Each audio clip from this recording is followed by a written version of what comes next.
Call it ... the Whispering House.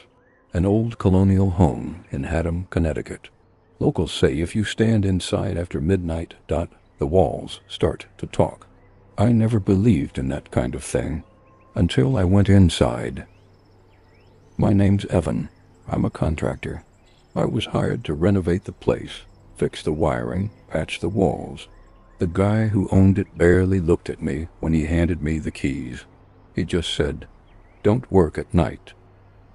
When I pulled up that first morning, the house looked like it was holding its breath. Every window black, every door swollen shut with age, and the air, it smelled like dust and rot. The first few hours were normal, until I started knocking on the walls. They sounded hollow, too hollow. I leaned in close, and that's when I heard it.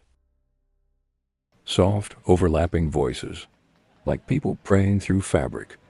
I froze, then laughed it off, figured it was just the wind in the vents. But later that afternoon, when I started cutting through one of the walls with my saw, that night I couldn't stop thinking about it.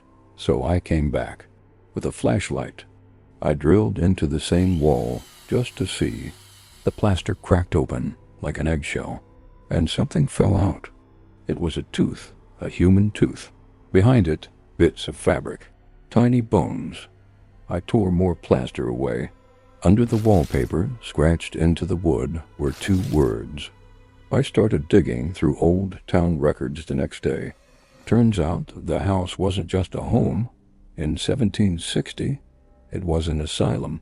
They called it the Still House. They believed silence cured the unruly. Children who wouldn't stop talking were walled inside. I went back one last time. I don't know why. Maybe to prove it wasn't real. Maybe because something was calling me. The house felt alive. Every step made the air heavier. I turned on my flashlight and saw faces, dozens of them, pressing out from beneath the wallpaper. Eyes, mouths, silent, open mouths. They were all saying the same thing. Be still. They found my truck in the driveway, my tools on the floor, my phone still recording. But not me. When the new real estate agent unlocked the door, she said she heard something. A whisper. A whisper. Just 2 words. Be still. If you ever find yourself driving through Haddam and you see an old house with 2 chimneys, don't go inside. Because sometimes the walls don't just remember, they listen.